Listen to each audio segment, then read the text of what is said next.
And we're live.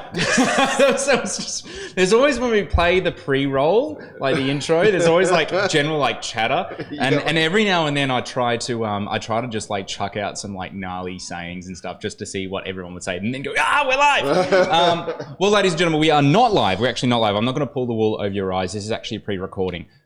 So Steve has kindly lent us his time to be able to come in. We're actually got another show tonight. We will be going live in about an hour. But my reasoning for this, of course, is, like I said, don't want to pull the wool over anyone's eyes. This is a pre-recorded thing. Don't fear, though. You're actually not alone. There is Unico Zello team member, Missy Husband. So she's actually on the comments right now. So if you have any comments, questions, anything at all, ready to engage. But the reason why we're doing a pre-recording is actually next week, I'm actually going to be around about 6 hours in the middle of nowhere on a salt lake doing some filming for a very, very, very important project that we've been working on for around about 4 years. It's an applewood project, and it's actually going to consume the whole week, so a lot of driving. For those who aren't in South Australia, most things in South Australia are really, really far apart. So long way away. A long way away. Like we have amazing things, but they're a long way away from each other. So we're doing a cheeky pre-recording. We wanted to keep to our promise to generate some amazing content and amazing chatter around our industry. And we got some amazing stuff to talk about today. Yeah, just so you know, it is definitely pre-recorded. Although you're not alone, there is someone here ready to answer all of your questions and just generally chit-chat. If I had reception, I would do a live stream on a salt lake. That'd be... that would be sick, right? Just not interested in... Like a bushfire live stream, except also there is no reception. So I also like the fact that I'm pre-recording in the case that, you don't know what happens in the South Australian outback sometimes, Steve. Awesome. It's like, I might not... This might be the last... your new host going forward. Yeah. So, ladies and gentlemen, of course, Stephen to Horst, everyone's favourite chocolatier. Chocolatier, man. Guys, thank you so much. So, I want to get straight into quick 10 questions. You've been on the show a couple of times already, a handful of times, some would say, and definitely been witness to many a show. And you know that there's a new thing that we've been doing over the course of the last couple of episodes. Quick 10 questions to help people get to know you. All right, shoot me down, man. And hopefully send you a little bit more irate than you already are. I'm not irate. I am chill. I'm embracing the chill. All right, so we're going to try not to trigger Steve right now. First and foremost, chocolate, vanilla, or strawberry? Oh, chocolate. That's like the most boring answer you could possibly muster. What is my name? What did you expect, son? All right, dark chocolate or milk chocolate? I know that you're not supposed to fence it. I'm a dark chocolate guy, but if I'm after something that's going to trigger that memory, I'm a milk chocolate. A milk chocolate man. You think like honeycomb, milk chocolate, no question. Really? Why? Because there was no dark chocolate with those sorts of products when I was a kid. And I like honeycomb because it triggers memories. So, right? You feel comfortable and safe and homely when you have it. And you show me a dark crunchy back in the... period of time when we're not going to talk about, or a dark violet crumble. They didn't really happen. And so, okay, this is a bonus question. We're going to do 11 quick questions. Bonus question. Okay, violet crumble or crunchy? Or crunchy. Yeah, see, I'm a crunchy guy. I was a crunchy kid. I'm a crunchy kid. Yeah. But violet crumble apparently was like a South Australian thing, right? Yeah, that's right. Yeah. We should get. How cool would that be? We could get like a round table discussion or squarish, triangular table discussion table. with yourself and the people behind Violet Crumble, because Violet Crumble just came back to South Australia. Like it's been made here again. Men's again, isn't it? Men's? I think so. Roburn Men's, who make the fruit chocks, and they're about to, although they've had a stumbling block, they've taken on the iconic Polly Get it, stumbling block. I want to know from folks at home, do you guys want to see us sitting on a panel, so Stephen and whoever is at Men's Chocolate, and but we can have we've had corporate. Yeah. We can do chocolate for the people, man. Chocolate for the people. Chocolate for the people. Keen as mustard. All right, moving on. Wine or whiskey? Oh, fudge. Wine. Champagne or pet nat? I'm poverty, so it'd probably be pet nat, but I do love champagne. So if you had to choose, money wasn't an option. Probably champagne. Champagne. Yeah. I'm yet to find someone. I'm hoping that tonight's guest is going to choose pet nat, but everyone is choosing champagne over pet nat. It's sort of like it is one of those industry jokes. Like, do we sell lots of pet nat just so we can drink champagne? Is that what we do? Yes. It's wrong. It's wrong. There's some great pet nats out there. Barrel fermentation or barrel maturation? Cool. Barrel fermentation or barrel maturation? It's a curly barrel maturation. Barrel maturation. So you like something with a little bit of age on it, a little bit of. Doesn't have to have a lot of it. Yep. But I do like that that little suggestion towards it. So just a nudge, just a smidge. Yeah. You know, just not a Salt Bay of Oak. Yeah. Not always, but sometimes. Salt Bay of Oak. I'm not letting that one go past. So gross. Cadbury or Hershey's? Oh, Cadbury. Cool. Oh, really? Hershey's is. Oh, not that I want to pick between the two. Ouch. But seriously, bro. What about Pinot or Gamay? Pinot. Pinot. Yeah, good call. I think. Yeah. A good call. I'm comfortable with that response. Chardonnay or Riesling? Chardonnay. Oh, right. Okay, that's interesting. I mean, yeah, it's gonna. Chardonnay, some would say, between the two of them, it's the Cadbury of white wine. No, and I'm going to drop a segue here for later on. But if a Chardonnay is made artisanally and with a bit of love, then it doesn't have to be the Cadbury of white wine. You know what I mean? So it could be the Stephen de Horst of white wine. Well, people so often say to me, I'm from Belgium and we make the best chocolate. And it's like, yeah, you guys do make the best chocolate, but you go to Brugge, or however the hell Coco would say it, Bruges. And in that square where all of the chocolate places are, they're all super sugary, mass-produced crap that I wasn't interested in. You have to go and find the artisan, right? If you want something that tastes good, go find the person who is not just cranking it out for the cash or for the tourism dollar, who's doing it because they've got a passion for what they love. That is going to be a bit of a segue for later, and you've just given me a bonus question as well, because I'm fascinated. There's 12 questions? 12 questions, not 12 quick questions. Farming or foraging? It's a tough one. Choosing between, like, if someone was like, here is something you're going to put in your mouth, farmed or foraged? Hard, isn't it? I want to say, I grew up on a farm, so I want to say farm. I also want to say foraged, but in the world we live in now, there is almost nothing that's untouched by man. So, again, depending on the size, like artisanal farmer, a small scale farmer, you know, a family guy who's doing it to support the kids and all that sort of thing, he's probably not gonna fuck around with what he's producing too much, whereas mass produced, like, then I'm going foraging. But you know. Mushrooms, though, there are some things that just are better foraged. Oh yeah, man, I'm not gonna go buy a pine mushroom off of a shelf and go and what did we say the other day? Shinrin-yoku, which is the Japanese word for forest bathing. Forest bathing. Keep your kid on though, guys. Keep your kid on. Because there's prickly stuff out there and it hurts. Unreliably amazing or reliably boring? Unreliably amazing. Yeah. Always strive into that. Bonus though, and this is a bonus question, most important question of the night. Yes. You make amazing. Is it gelati or ice cream? Would you describe, like, you got an awesome soft serve? It's a soft serve. Okay, so what's your position on frozen yogurt? Has a place. I really? Don't have too much problem with it. Oh my god! Because you can use that.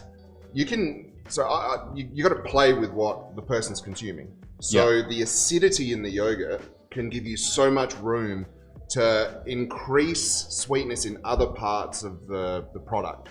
So the acidity in the yogurt will offset the sweetness of a berry coulis, which you probably have to put a little bit of extra sugar in to keep it liquid and soft in the yogurt. So you get to express differently. But here I was half expecting to trigger you hardcore.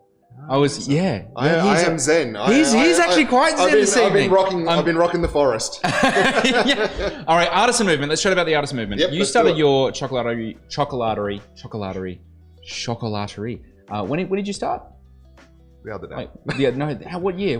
So I finished studying in 2006. Yep. And I opened the farmers market the following year, 2007, and then opened my first shop in 2010. So you were part of the artisan movement. Like there has been a massive growth of artisans across not just chocolate, coffee roasting, leatherworks, wine, of course, 100%. Craft spirits, beers, everything like that. Yep.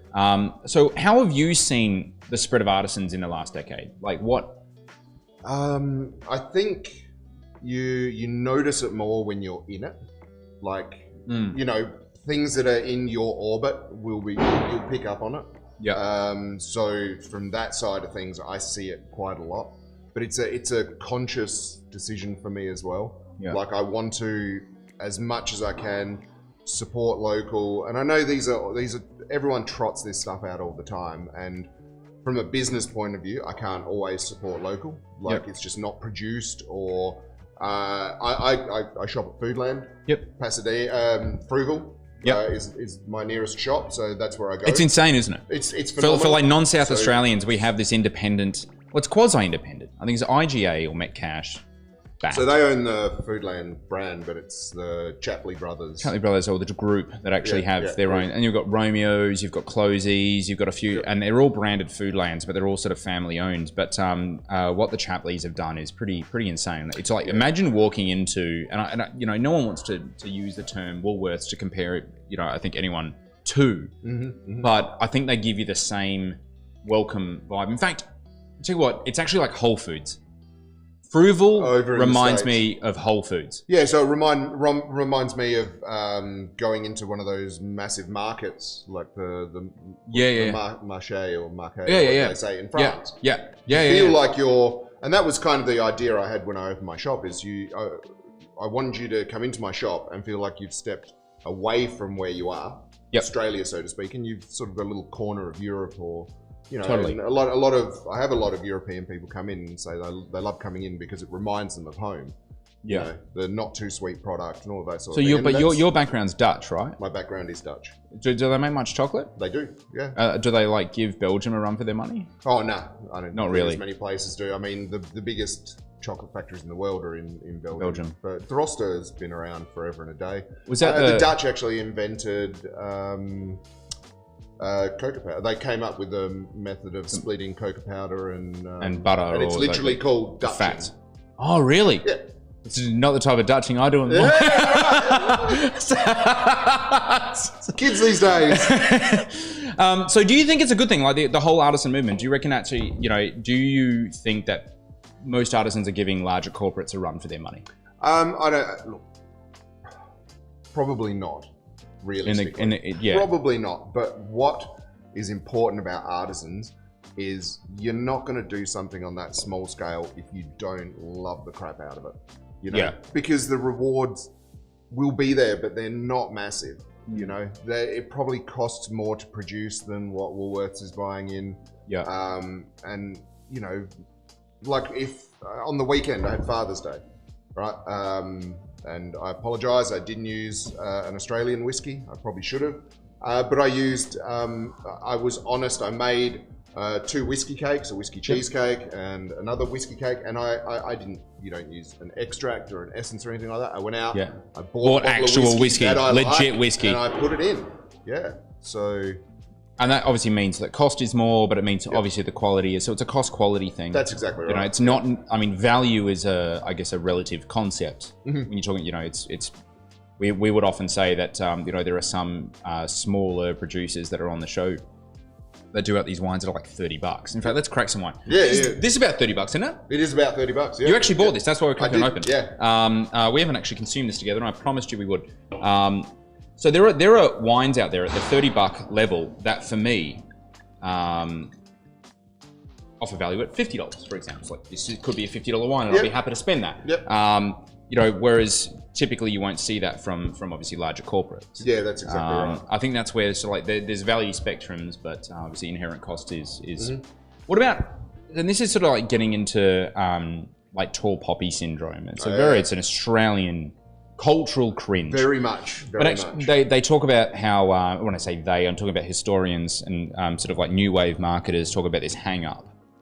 with Australia's, cultural cringe of tall poppy syndrome being a carryover from when we were a penal colony. Yeah, well, yeah. Or obviously not South Australia. But the rest of them were, so we had that, yeah. And so we were always told to think less of ourselves, and the inception of colonization was about lessening oneself, being humble.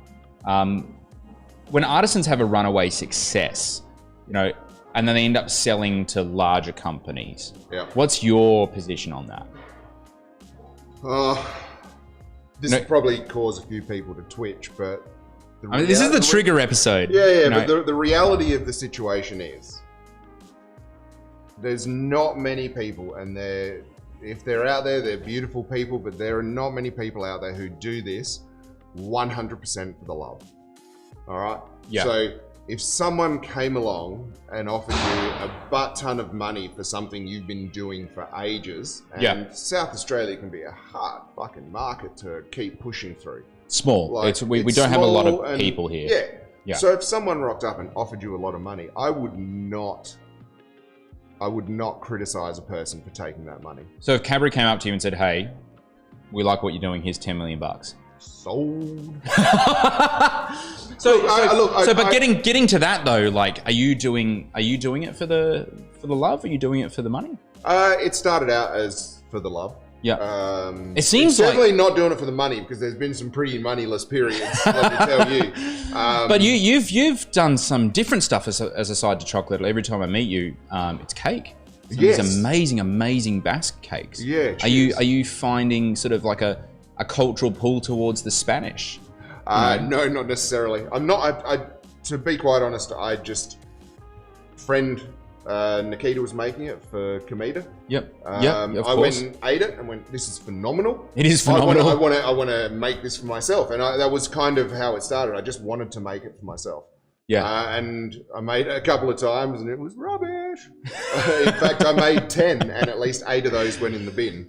But on the weekend, you were just saying you sold 115? 115 cakes on the Saturday. Yeah. You're going to be stoked. Yeah, very, very. Because it is delicious. It's like insanely delicious. It's probably the most awesome thing I've put in my mouth, man. Seriously, it is like absolutely. It's probably the reason I'm very. In fact, I could probably. Is there many carbs in it?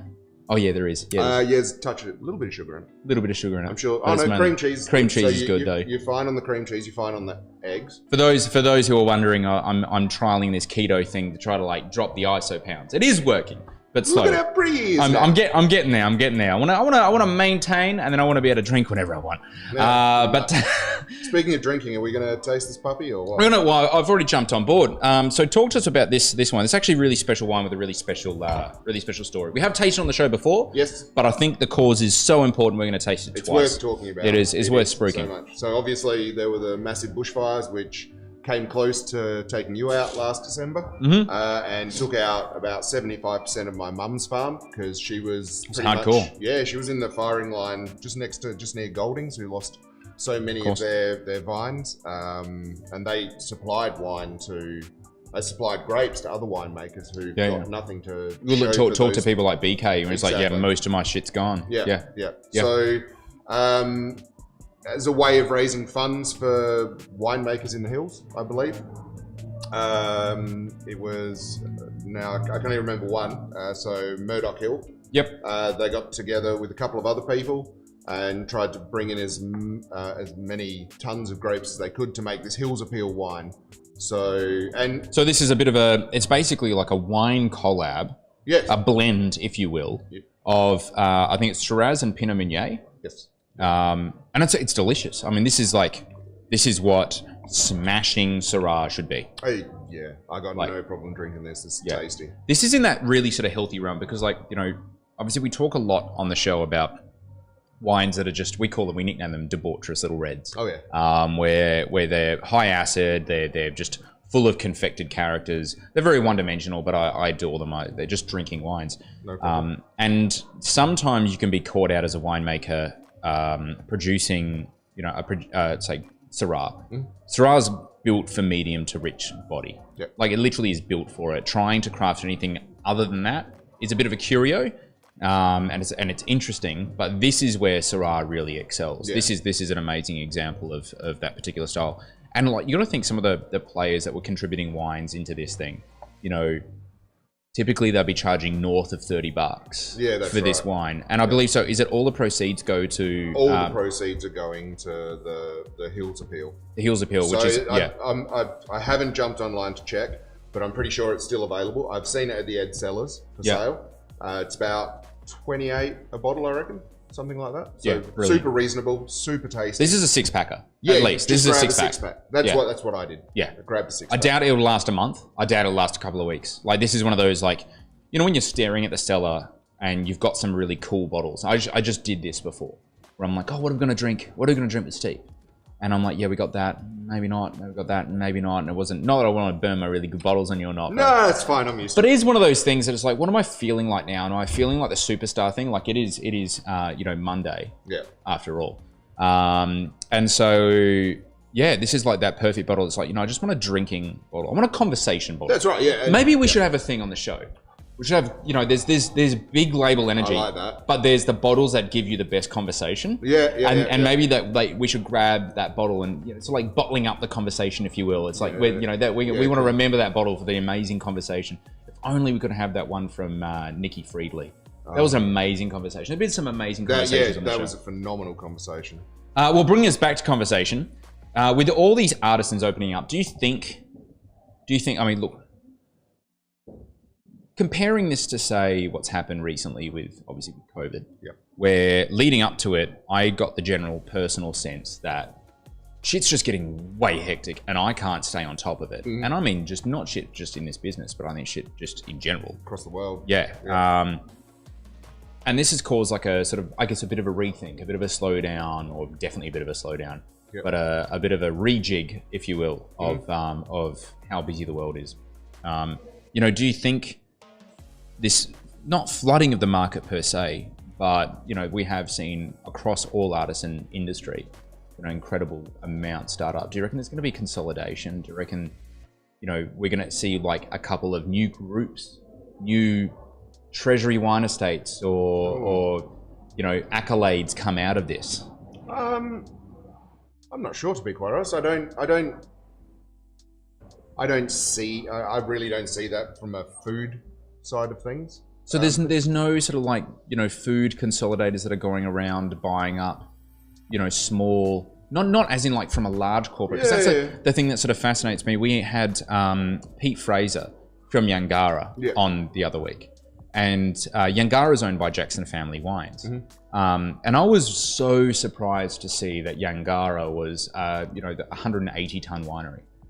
And across both Harvest and Unico, it was like a pinch yourself moment. I'm like, wow, we made more wine than Yangara did. Wow. But I thought Yangara was owned by a corporate entity. And then I just noticed they bought Giant Steps as well. And I thought, wow, you know, if you actually were to put your mind to it and be like, what Victorian winery is similar to Yangara, you'd probably land on Giant Steps. Pretty amazing winery. Really good. And so is Yangara. And they have this sort of thing where it's like, you know, we keep it small, we own our own vineyards, we don't get greedy, we just put our heads down and we smash out the shit that we have to smash out, and we create these amazing wines, and people, you know, it's not flashy branding, it's nothing out there, but they build good, they're like reliably awesome. So I guess, is that like the company that's got the money to do it, they can go in and make the purchase, but instead of going in and going, these are all of the changes that you need to do to fit into this funnel, they step back and go, what you're doing is amazing, you've just now got the money behind you to do it. Well, Jackson Family Estates, jumping on Google and checking them out, this is what they do. That's what I didn't realize they've got like 28 wineries across the world. You know, and they started, of course, in I believe America, and they've kind of branched out into like South America. They've got stuff in Europe and now stuff in Australia, and they do this. This is their thing. This is their niche. There's other, I know of massive chocolate companies that do the same thing. They see like a bit bigger than artisanal chocolate maker, and they come in, they leave the people running it with a bit of oversight, and then they've just got money behind them to do what they're doing on a grander scale. So what, like, are there any companies in Australia that have been sort of snapped up, picked up by by these larger chocolate companies? Not that I know of in Australia. What's Barn and Co? Is that they're Barn the ones in WA? Yeah, they're in WA. They were. I don't know if they're still doing it, but they're from winery background. Winery background. Yeah, I don't know what the winery is. I just know that their winery background. That's how they. And they're still 100% indie. I think they are. To be quite honest, I have not seen any Barn & Co. Chocolate for a while. For a really long time. What about Mast Brothers? Because they were based in the States, right? Yeah, Mast Brothers in the States. Yeah, that's because when I look at Barn & Co., the first thought is like Mast Brothers. Yeah, well, because they look identical. They do. But I guess that is something you can do. You're in a different country. You see something working in another country. There's no reason to not give it a crack and see if it works. Because it's not like we've got Mast Brothers like sitting in Foodland. No, you that's can't right. Like chocolate doesn't travel very well. You more need centralized production, right? So it helps.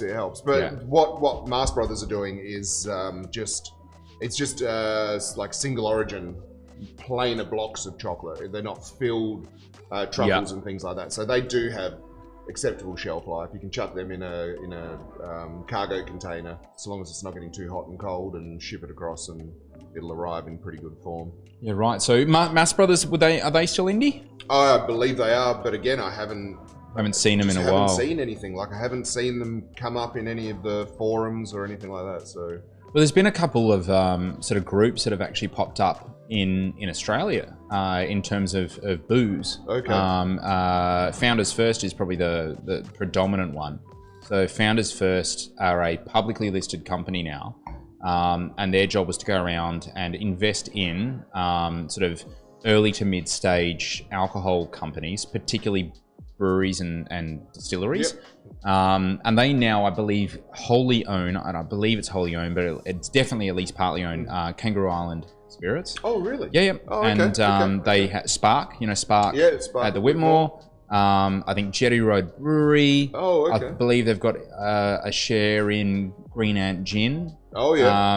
And Brogan's Way Distillery in Victoria. Oh, okay. And so it is, they've obviously seen, and these aren't exactly the Four Pillars, Archie Rose, West Winds Gin, MGCs of the world.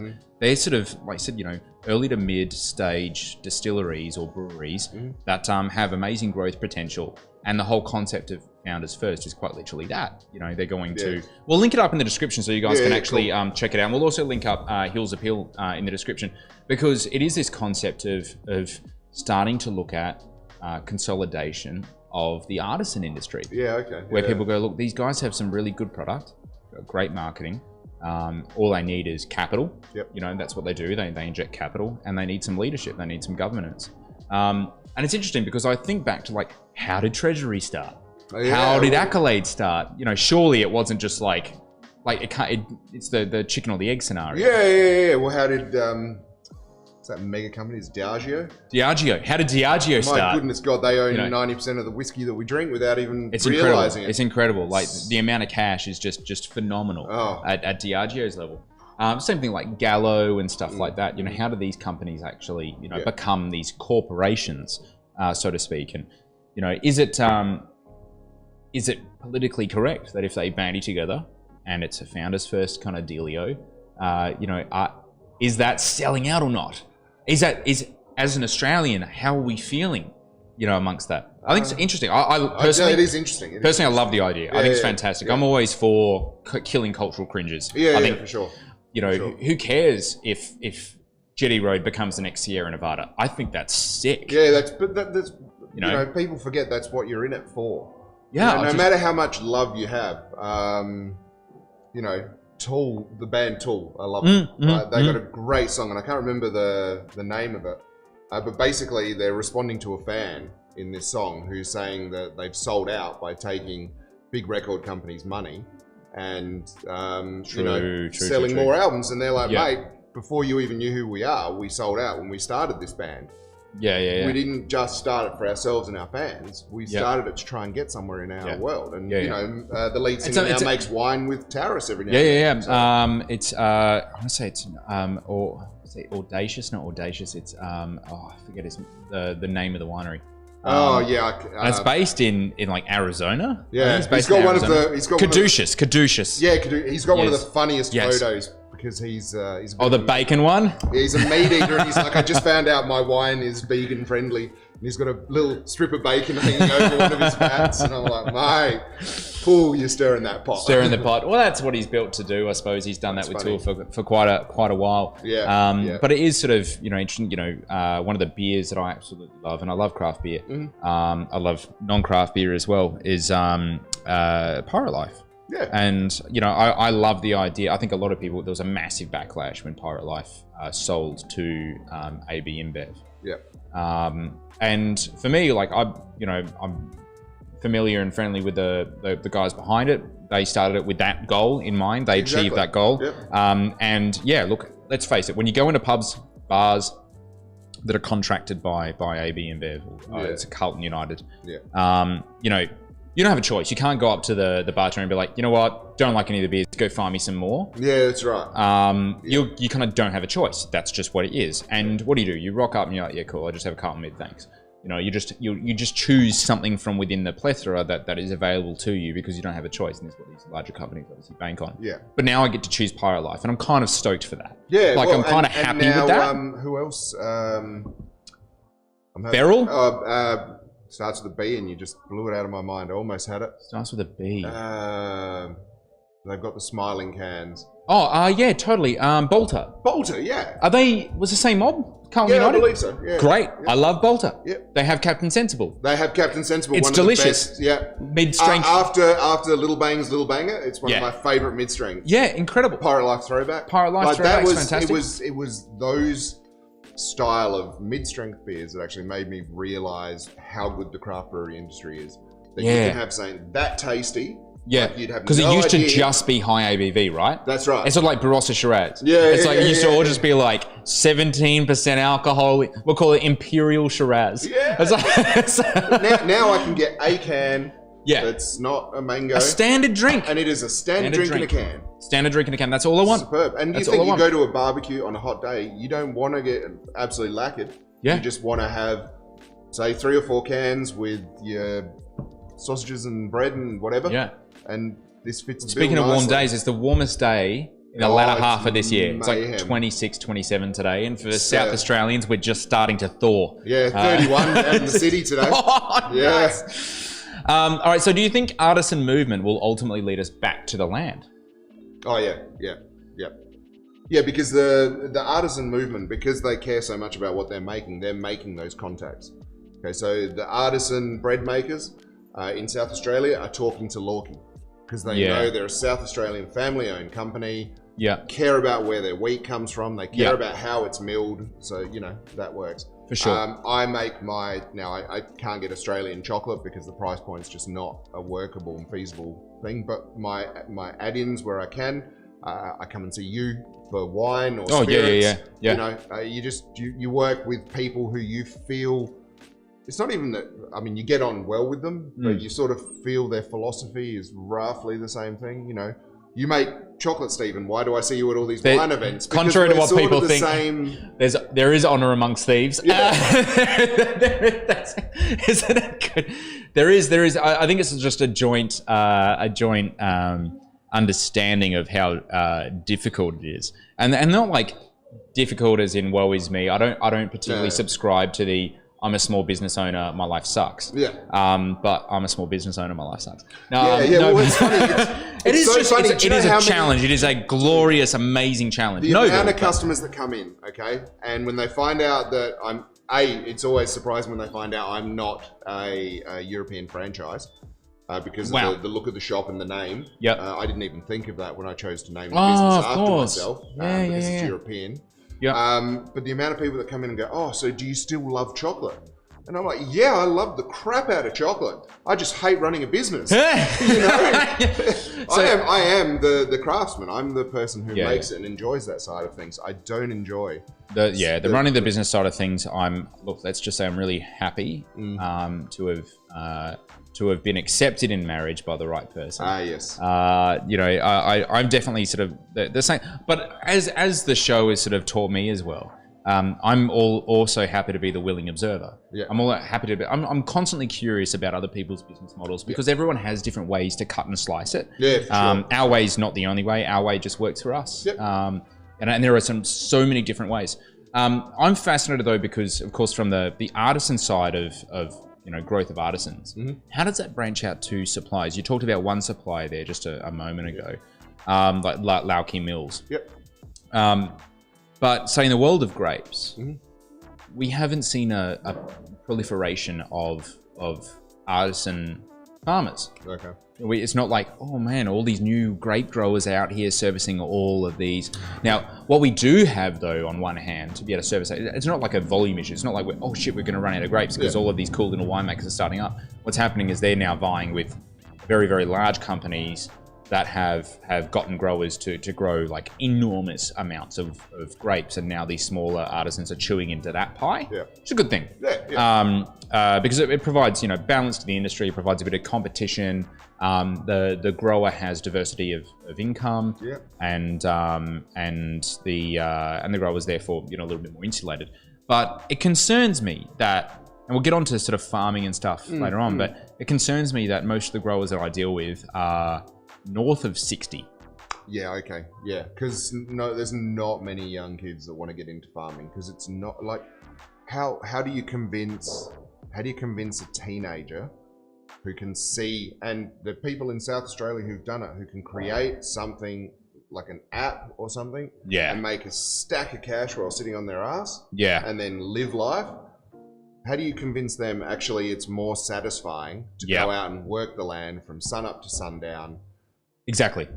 Most people don't come to that until they're later in life. They don't realize how that feels. I grew up on a farm, man. I pulled weeds from 11, 12 years old, and I freaking hated it. I can imagine. But now, it's now the idea of going back and is so doing appealing. It at a smaller scale. Like I left the hills when I was 22. I'm now in my 40s, and the yearning to go back and just live in the hills it's just like so strong. Oh yeah, super strong. And strong. The hills is just such a beautiful community. Like the one thing I always laugh about, and Lobethal is what, 15 k's that way? Oh yeah, a little bit less. Let's say. Yep. Right, but Lobethal, they're your next door neighbours. Yeah. Right? But you go down into the city, and I'm in Parkside. Norwood is not my neighbour. Right? Yeah. Norwood. Hill and Norwood. Yeah. That's right. But in the hills, everyone's neighbours. Yeah. Okay? Well, what are you doing today, Stephen? I'm going up the hill to see Brendan. The hill. There's multiple hills, but you know what we're talking about. I think when people come up from the Vale. Yeah, that's right. And they're on the show. They when they get here, I think they're sort of like, oh man, I seriously got talked into this, because I have to go to the opposite side of the hills, and it's taken them an extra hour. Yeah, that's right. It's an hour to drive, from pretty much like the Vale to here. It's incredible. But in the world of chocolate, are there more like artisan farmers of raw materials now? I mean, how? So that's really hard because chocolate grows only 20 degrees either side of the equator. Oh. And 20 degrees either side of the equator is some of the poorest areas in the world. I wonder why that is. So honestly, I don't know, because you'd think the tropics is somewhere you'd want to live, wouldn't you? Totally. Yeah, but there's just maybe population density keeps it down. Yeah. There's a lot of aridity there as well with Africa. Yeah. But the parts of Africa where you can grow cacao has had there's been some pretty nasty people running cacao plantations there. So we're talking like cartels and people who take mafia style operations, controlled operations. Yeah, and it's not the other problem with chocolate is it's not a machine harvestable product. So everything you eat, chocolate wise, is initially harvested by hand. All right, so this is really interesting. Laura and I, this is a bit of a segue as well. Laura and I were talking the other day about we heard, and I think there's a lot of sentiments, perhaps by people on the show, perhaps by others as well. And we're just, I guess, mere observers in this one. That with everything and the global shutdown, it's pretty funny. Like, I tried to buy a chest freezer the other day because I legitimately need one for the bar. Oh, yeah. The bar's, going to start freezing its own juices and stuff. I'm going to start freshly juicing some stuff. And of course, can't buy a chest freezer, not till November. And then we've got this thing happening next week, which by the time you guys are watching it, I'll actually be there. I needed some swags. Oh, yeah, okay. Can't buy swags. And this is local manufacturers, and it was just happenstance that the manufacturer for this is in Melbourne, and they've had to shut down their whole thing because they can't. Of course. Yeah. And so, you know, then there's these comments that come out going, you know, Australia should be manufacturing more, you know, of its own, and foregoing the whole concept of our Victorian supply shutting down, you know, we're talking about things like, you know, the labor cost. You know, we just can't because the labor cost is too high. But okay, what about Japan? Yeah, so it's interesting. We've got this. It's not quite the same thing, but it's just something that popped into my mind when you said that. We've got this weird thing in Australia where we don't seem, I'm going to swear here, we don't seem to give a fuck about our farmers, right? We see our farmers as business people who've taken a punt, and if they fall through the cracks, too bad. It's almost like they're so far away, it doesn't matter anymore. That's right. We don't have that connection, whereas one of the things that blew me away was in Japan, I thought rice was going to be cheap because they eat a lot of rice when I was living over there. It's expensive because they protect the farmers. Italy, they protect the farmers. France, they protect the farmers. It's actually a really good point. We don't do it here. And it's something we subsidise basic commodities, I think, and it is a bit silly. And I've had arguments with people. I get both sides of the coin on this one, but where do you think the food's going to come from? We're one of the luckiest countries in the world. I remember being in Japan, and it was like avocados from Mexico, bananas from Queensland, rice from Japan, everything from everywhere around the world. Yeah. Everything we eat and we can grow in this country. We're very lucky that way. We've got the tropics. We're just a big country. We are a massive country, and we should be proud of that and look after the people. Like I wouldn't know how to do it. I wouldn't know how to begin. But you're almost talking like a Republican, mate. Ooh! And on that note, Trump 2020. That's right. You've brought an awesome blind tasting wine. Let's jump into a cheeky bit of blind tasting. Cool. Let's rock and roll, man. Nice. I'm keen. Do you want to pour over there? Because we're lacking a producer today. Yeah, it's going to make no difference. It's going to make no difference. It's rock and roll. Fortunately, it was Noah's birthday, so we got day off. Yes. Yesterday, wasn't it? Yesterday, yeah. But yesterday was Father's Day. And so, you know, I thought it was kind of... He asked for it, and I thought, you know what? He's been here pretty much every single night since we started. So I think he needs a cheeky day in the sun. Well done, Noah. And on such a beautiful day for your day off. I know, right? It was a dream. Cannot ask for more on that one. All right. Ooh. Let's get this done. That smells incredible, Steve. That smells incredible. Wait till you get to the tasty portion of it. Yeah, I actually had this last night. Completely forgot that I had to bring up a blind tasting bottle. And this I was like, okay, wow, I should be able to mess with him a little bit with this one. This is really messing with me because, you know, there's like amazing green, like straight off the nose, I was like, Pinot. Like amazing Pinot, stemmy, herbaceous. It has this green papaya thing going to it, and it's like the melding of that particular like grape variety with a hint of reduction. Just a hint of, and I like, there are reduction Nazis out there. Reduction, for those who are playing at home, is a byproduct of fermentation or a stressed fermentation, where yeast will produce these, let's call it's hydrogen disulfide is the actual molecule, and in higher concentrations it's a little bit farty. It's a bit farty. It's a little bit farty. Not in a bad way. And I'm not saying go and Dutch oven yourself to try out. People wake up in the morning going, goodness God, I wish the window was open. It's like next minute there's a husband sitting there, like, hey honey, watch this. Dutch oven! Oh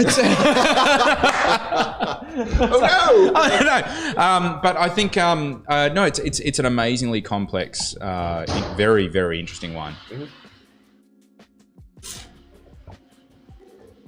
It's got a warmth on the palate, lower acidity, really interesting. Yeah. All right, Steve, we're playing blind tasting. We are playing blind tasting. Play some games. Let's do this. All right, so old or new? I think it's a New World. It is new. Only because of the richness and generosity and the lacking of acidity. Otherwise, Northern Hemisphere, typically, you're not allowed to acidify. Oh, yeah. So typically, the wines there are already naturally quite acidic, and this doesn't really have that. No, it's way softer, isn't it? Way softer, and the fruit is way riper, like significantly riper. I'd hazard a guess at wherever this actually came from. It's either very hot vintage, or very hot place. Okay. Is my thinking. But all right, let's move on to countries. New countries. World. Yeah. New world. So New Zealand, Australia, States. I don't think it's got to be Australia, surely, from like fruit weight. From fruit weight? Yeah. It is Australia. Yeah. Cool. Nice. Okay. So States. Now Stephen's thinking, so breathe. No, I only just researched. States of Australia, Steve. It's Where not do I live? South Australia. Yep. Victoria. Tasmania. I don't think it's. I just can't see this coming from Tasmania or Victoria. I think it has to come from South Australia. Yeah, it doesn't. Really? You have tricked me, mate. Well done. Thank you. This is okay. So from Victoria. So Victoria or Tasmania, we might as well. I don't think it's Tasmania. I think it's Victoria. Yeah, don't. It's Tasmania. Really? Yeah. No shit. Yeah, so this is when I was drinking this last night, and I've had a few Tasmanian Pinots with you. So it's Pinot. I'm starting to get an understanding. Fuck! Well, it's amazing. It is amazing Pinot. Like I said, I picked it up straight away. And it's very cool. Next question, so it is Pinot. Out at you. I would have guessed Pinot. I would have guessed Pinot for sure. Pinot or Grenache. Not Grenache from Tassie. Doesn't really. Not a lot of Grenache in Tassie. So maybe Gamay. As soon as we know it's Tasmania, you're really limiting your red spectrum. So I didn't really give it away, although I did give it away. So producer on this one, because this is fascinating. This is a really, really fascinating little number. Cool. So I did look up where. Okay. I tried to go sub-regions. I need to actually learn my sub-regions of Tasmania. I don't really know. It's hard. So I hadn't even heard of one of them. So Tamar Valley. Tamar Valley? Is it Tamar? Tamar. Yeah, Tamar Valley. There you go. You always. Mate, no, you. Since I slapped you. Mate, you always. Next minute, you're like, don't bastardize the English language. That's true. Like, it's called Tamar Valley. Yeah, but it's Australian, so the English language is already slapped. Derwent Valley? Yep, cool. You pronounce that correct. Thank you. Cradle Coast. Oh, look, I don't know. I don't know any of those. I'm just gonna go Tamar. I'm gonna go Tamar. Just because I said it wrong. No, Cradle Coast. It's Cradle Coast. I have absolutely no idea what this is. Cool. I have literally zero idea. Cool. I'd never heard of the producer, so we're in a good place there. Okay, we're in a great place. And then we'll just do year, because we might as well. Okay. 18, 19, 20. Oh, I think this is 18. Just 19, 20 were too cold. This feels like it's got a bit of warmth to it. Yeah, it's 19. Right. Okay. Yeah. So this is so fascinating. I have no idea what the producer is. No clue. So it's a pink cap. Pink cap. So initially I was going to turn around to you and say, well, it's not Mac Forbes, so relax. But then I realised there's no white on the pink cap. So I don't. Yeah. So this is how little I pay attention to some things. It's called Ghost Rock, and this wine is called Supernatural. Cool. Wicked, like rock star label. It looks cracking good label. Oh, that's really cool. I've literally never. And it's this is wicked price cool. Point wise for what you're getting, flavor wise, and like $30. 13.5%. So yeah, so you can see where the warmth comes from. Little bit of warmth to it. Yeah. Like straight off the bat, the nose on this is incredible. I love the pink. I'm all for a little bit more sort of pink in especially pink and black is like sexy though, isn't it? Yeah. Neon pink. It's like I'm soft, but I got a bitch slap hiding for you. And I just really like the just the sort of scent of the text on it. It's actually really cool because it's like Jack the Ripper-esque. It is. It is. That's incredible. What does that set? What would that set me back? $30, dude. Yeah. $30. Would pay 45. Yep. At this level. Yep. So enjoyed this so much that I will go back to where I bought it from because I saw a couple of others, including I believe a Pet Nat. So I'd never heard of Ghost Rock, and I don't know if because they've got the Supernatural. I can't tell if it's a grouping of wines under that name because it was Supernatural, or if that's the name of the company because it says what is it? Cradle Coast Native. Yeah. And I like that. That's kind of cool. Yeah. And that's I had to look up Cradle Coast. I'm like, what the fuck? I don't know Cradle Coast. Where's Cradle Coast? Yeah. But that's absolutely incredible. The label scares the shit out of me. Like there is like a ghost on there. Yeah, supernatural. And I like just Pinot, but I saw Pinot Cross and I'm like, Pinot Cross what? Oh, right. So I actually had to apply myself and it was Pinot Cross nothing. Pinot Cross 2019. But yeah, so they say here, supernatural from Ghost Rock. All right, well, jumping straight back onto the questions, man, because we got a ton of questions to cover in a very small... All right, let's smash this out. Yeah, all right. So is there such thing as natural fermentation in chocolate? Yeah, 100%. So you can't make chocolate without it. What you see in the shop, you ain't having it without fermentation. Yeah, but is it natural? Like, is it just like, or are people inoculating these? No, they're not inoculating. It's all like, it goes just through happens. Natural fermentation. Yeah, 100%. Well, so is it a yeast? So what happens is or is it a lacto-based ferment? I think it's lacto-based. Okay. I'm pretty sure it's lacto-based. I don't think it's yeast because what they do is crack open the pod. Inside the pod are beans. Yeah. They're purple and they're coated in a white pulp. Cool. So they scrape that out, chuck it into cement. Bats. Cover it up with galv in the countries. They're not having much more fun than that. Cover it up with, and just leave it to bubble away.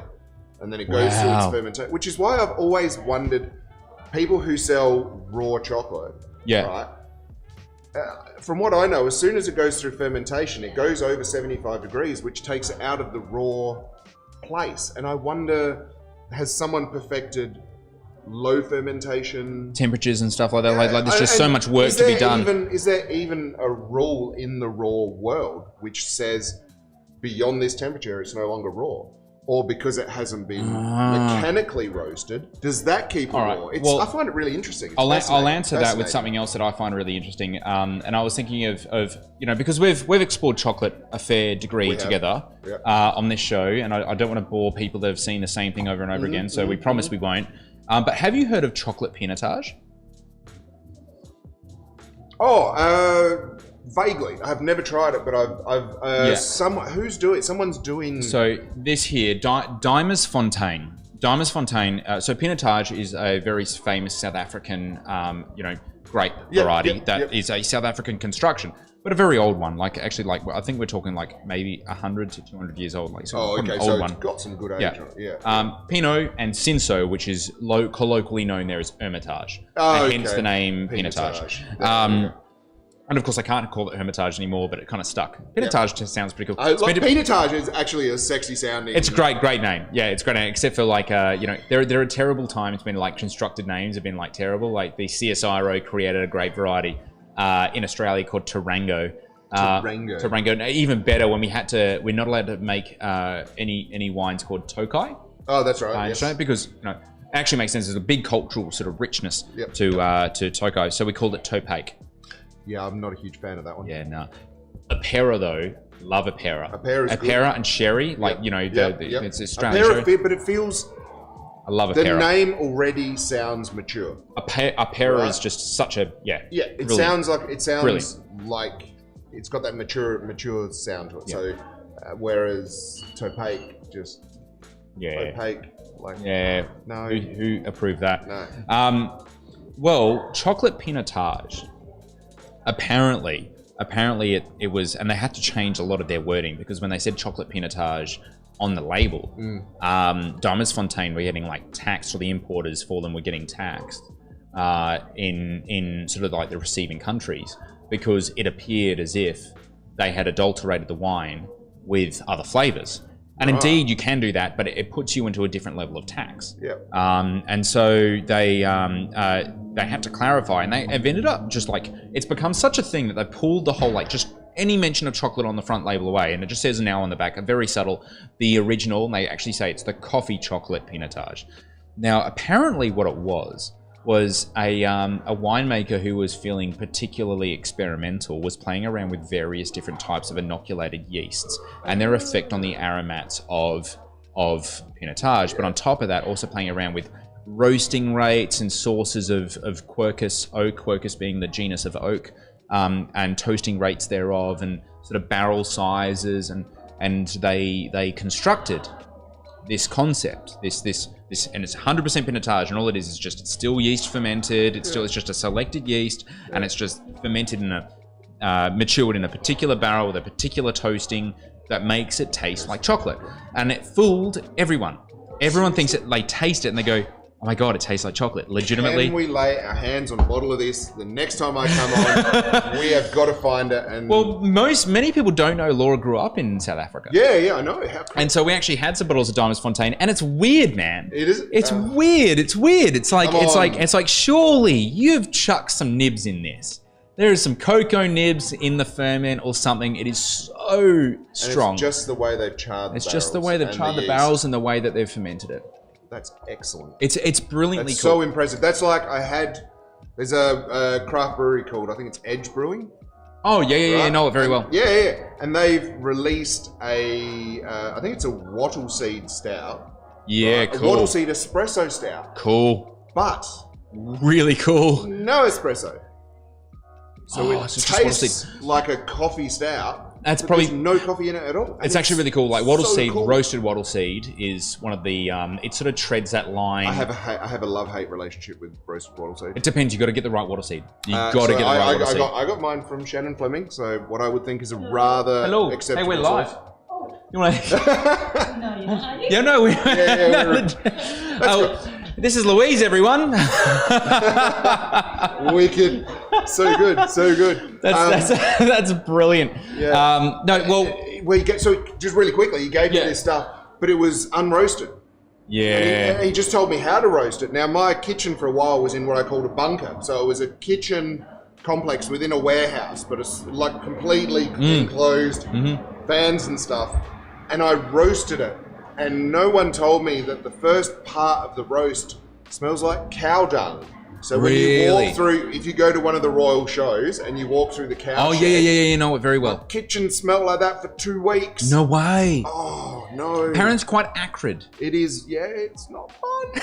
I love the end of it. The end result was gorgeous. Like once it got past it, and it got those roasted, toasted, sort of sexy, nutty. Yeah. It gets phenomenal. It gets. But on the way there, my kitchen didn't smell so good. Thankfully, it's not the one I'm in now, where customers can come in. Well, Steve, we're pretty much at time, man. And we're definitely not going to let you go without trying some blind tasting yourself. So we have 3 bottles. It's completely your choice. How the hell are we going to do this? Well, I'm going to do you. I'm going to do you. No. Yeah, I'm going to do you. Yeah, it's all right. I mean, I got this. It's all right. I'm going to play different because one thing I've noticed is every time someone gets up from that stool, they go straight to. You're the nearest one. Go the furthest one. Furthest. Sweet. Let's go the furthest one. Shape looks it's really unique, isn't it? Yeah. It's super unique. I've no clue what this is. So let's have a bit of a gander. But let's crack it open, and we shall see.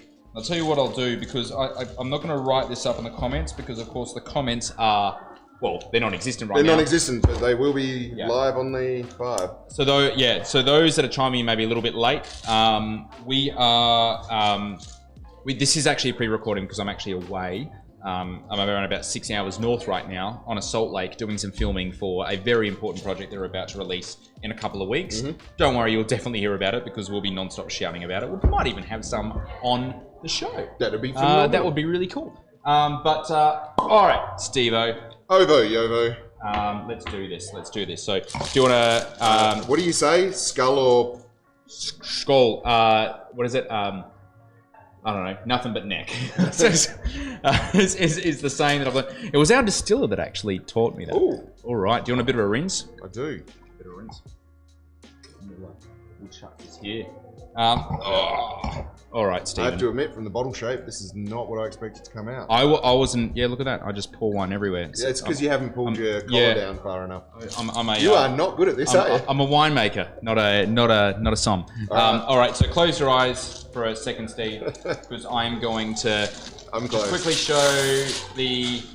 Oh, cool. Very cool. All right, guys at home, this is what we are looking at. Very cheeky little bottle. I think this might shoot them up. Ooh. All right, Stephen. Can I open? You can open. All right. It's all done. That's quite weird, closing your eyes on camera. Yeah. Well, I trust this man, or am I going to end up with like eyebrows? Yeah. All right, Steve. All right. What are you feeling first and foremost? Are we New World or are we Old World? There's a few wines like this in the New World. You know? Well, there's some really cool Barossa sort of Sems and stuff like that. I'm going Old World. What makes you? So it feels on the palate from the whites that I've had. New World, it feels. How can I say this? It feels a little bit more dignified, like it's had someone with a lot of thought behind it. It's amazing. I can't tell you about seasons and vintages and whether it was hot or dry or any of that, but it feels very warm in the mouth. Yeah. But it doesn't feel warm. I mean, I think it felt more like alcohol warm. Alcohol, lack of acid. This has acid. I think honestly, this is just 26 degrees ambient. I think that's the effect on this. Okay. Mate, it is Old World. It is? It is Old World. Wow. Well done. And I really agree with you on the sentiment that there's something about if someone gave me 10 quick questions, and one of those was red or white, I would personally choose white. I very much enjoy white wine. I really enjoy white wine, but I really enjoy this style of white wine. Yeah, this is that like monk-like attention to detail. On white wine that makes it so like you can easily overdo stuff. White wine's all about restraint, and it's all about really very particular. It's almost like painting in graphite. Okay. You know, it's really, really particular. I find that I just find that really fascinating. Yeah. I find that really difficult for me and challenging. Therefore, I find it fascinating when other people do it really well. This is done really well. Yep. So, are we let's do the triptych. Are we in Italy, France, or Spain? So I don't know if it's because of the warmth I feel from drinking it. Whether that's because it is a warm day and it's a white and there's no chill to it, but I've got a feeling that I'm headed towards Spain. I adore this wine. I just say I adore this wine. I love the nose on it is just you. So one thing that always got me when I first started drinking wine was you'd see people nosing the wine. Yeah. And I'm like, what? Okay. Hey, what are you looking for? Yeah. Cool. But how long can you smell a freaking wine for? Just drink the thing. And then I finally encountered a wine where, to be quite honest, I just wanted to sit and smell it because it just did something. It's a visceral thing. Yeah. And that's what I tend to find that more out of really well crafted whites than I do out of reds. Reds tend to be like a mishmash of maturation vessel as well as grape variety. So like Pinot is one of those really great nosing wines. This here I feel is an exceptional example of this particular variety. Unfortunately, it's not from Spain. Cool. In that case, I don't feel like it's from Italy. I feel like it's going to be French. It is definitely from Italy. That's all right. You had no idea that was from Tasmania. It is. So I had no idea. You're a professional. This, like I said, it's an exceptional example. Yeah, and it's Italian. I think examples of this particular variety quite often I find lacking. And it is, but this isn't lacking. This is next level. This is really amazing. All right, so are we dealing in? Is this Sicilian? Is this from Alto Adige, or is this from Veneto? So again, I'm following my my feeling of warmth, and I'm gonna go with Sicily. Unfortunately, no. No, that's fine. See, because I'm not a professional, I don't feel like when you say unfortunately no. It's not a big slap. The thing with and look, this could be a really amazing Catarratto. It could be a really cool. Never heard of it, guys. So. Could be a really cool Gricanico. Never heard of that either. Absolutely, like this is really highly intensely aromatic. The thing that really gives this away is the broadness across the palate. You're going warmth, I go broadness because the acidity on this is fantastic, but it's fleshy. It's filling up the mid palate.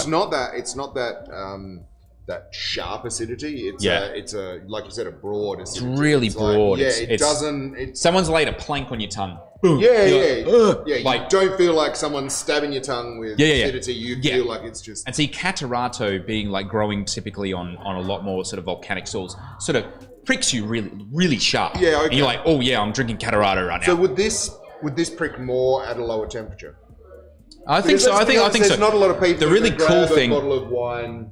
Yeah. And drink it at this temperature. No, not this. So. You wouldn't drink this at this temperature. The really cool thing about this is actually the aromats. Yeah. Like really fine crafted, highly toned, like frangipani aromats. Yeah, you're not getting any any like actual particular like oakiness stone or anything. fruit aromats. No. If like anything, that, it's almost like this floral aromat with an animalic undertone. And I think it's a little. You see this sometimes with German Riesling, and that's why I'm really impressed with this. And that comment also doesn't lead me to Alto Adige, where you might actually choose that. This has led me in the most unexplored area, really, when it comes to even this show. This is from Veneto. This is from a sub-region called Soave. Oh, okay. I've heard of. So Soave is one grape variety. I won't give you a grape variety. It's the grape variety is called Garganega. Okay.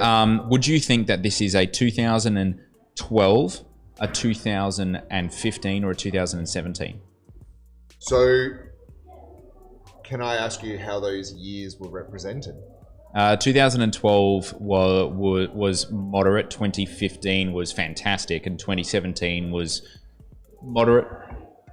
Well, I'm gonna go moderate to cold. I'm going to go with fantastic then. Yeah. Well, it's 2017.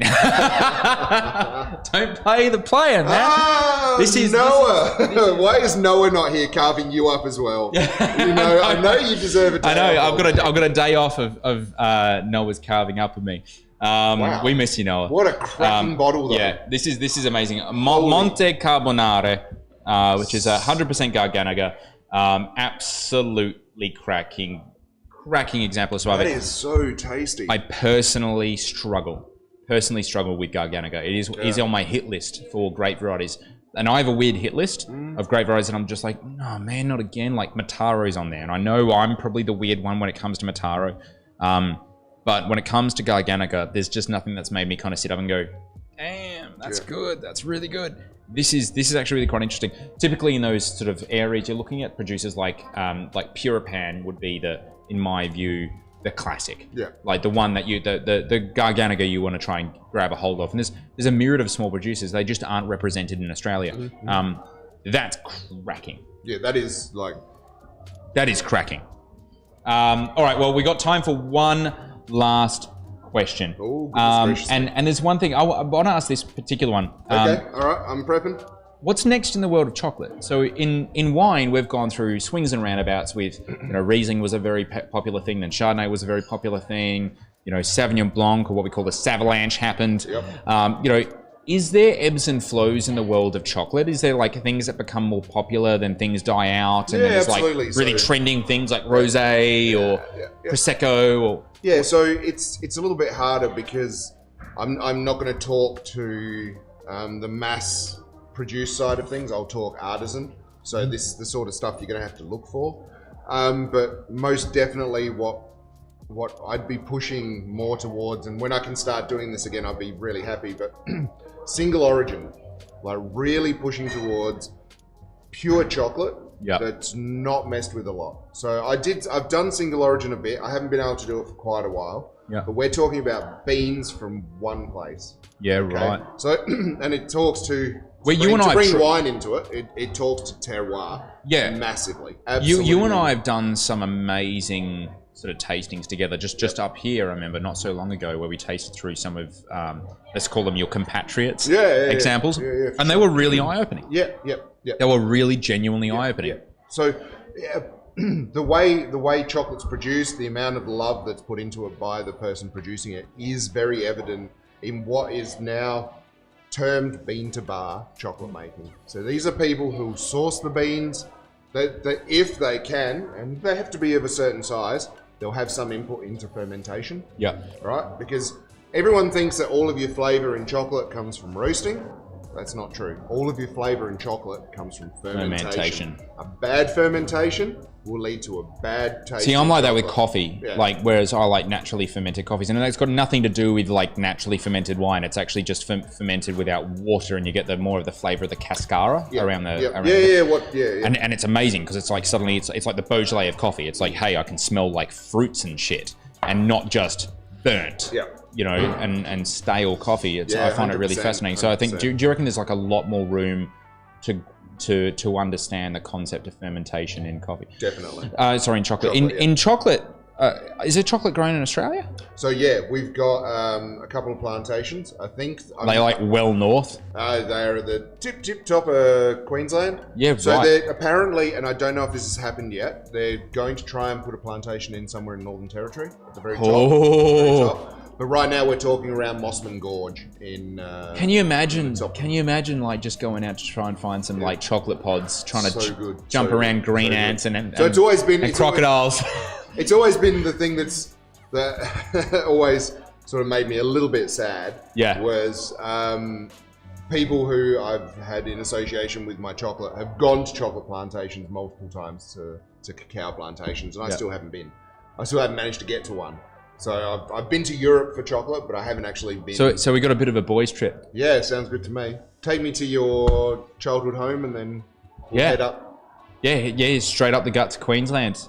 Nice. You guys keen to see a cheeky bit of a boys trip? I'd like to go and see what chocolate's going like. Like I want to see the raw part of chocolate. I want to see I want to see how it goes from like a pod and like a purpley white mess. That white is, and it's so funny because people don't get it. When you get that bean fresh and you eat it, it is the most bitter, horrific tasting thing you've ever had, right? Because I have had fresh pods shipped down from Queensland.